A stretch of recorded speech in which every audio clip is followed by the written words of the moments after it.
5 4 3 2 1 start. महोदय, प्रशासन का यह कर्तव्य हो जाता है कि वह सतर्क रहे और अधिकारी लोग अपने को निष्पक्ष रखें, किंतु जो जनता के अंदर एक गिरावट आती जा रही है वह भी एक देखने की बात है।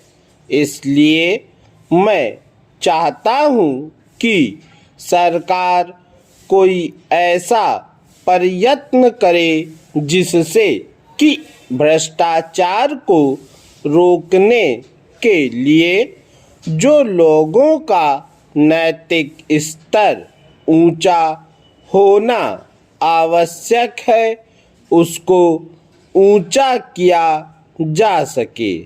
उसके लिए जो भी वह कर सकें करें।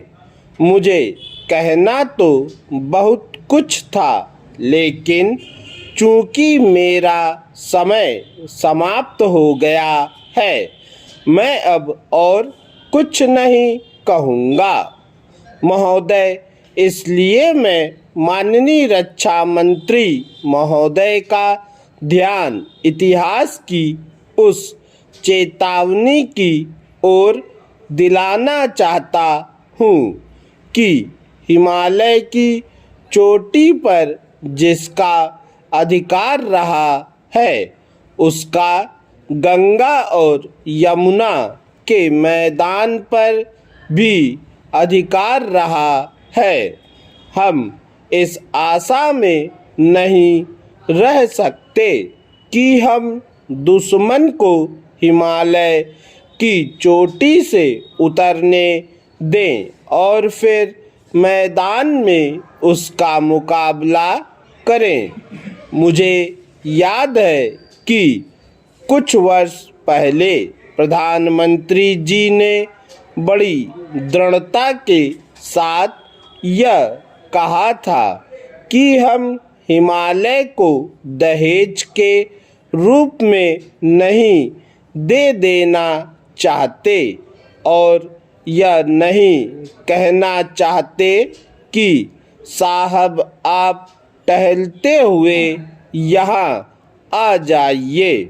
हम नहीं चाहते कि वहाँ पर कोई मुकाबला ही न हो।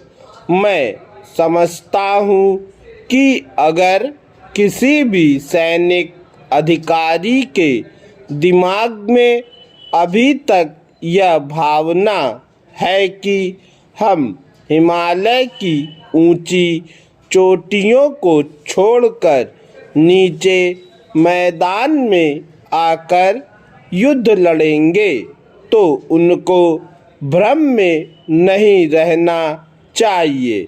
यह एक घातक बात होगी, एक आत्मघाती नीति होगी। अगर एक बार चीन का हिमालय की चोटियों पर कब्जा हो गया तो चाहे वह बाद में नीचे हम पर हमला न भी करें, किंतु वहाँ से हम उसको कभी नहीं हटा सकेंगे। इसलिए इस संबंध में स्पष्ट निर्णय किया जाना चाहिए।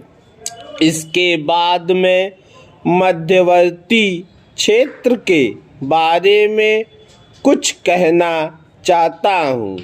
पिछली बार जब चीन ने बड़े पैमाने पर आक्रमण किया था तो लद्दाख में और पूर्व में नेफा के इलाके में किया था।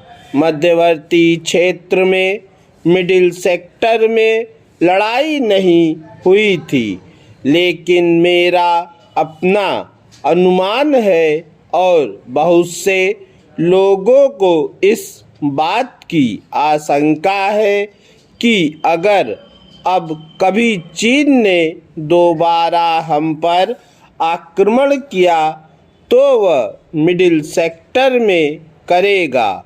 इसके कई कारण मालूम पड़ते हैं। पूर्ण विराम।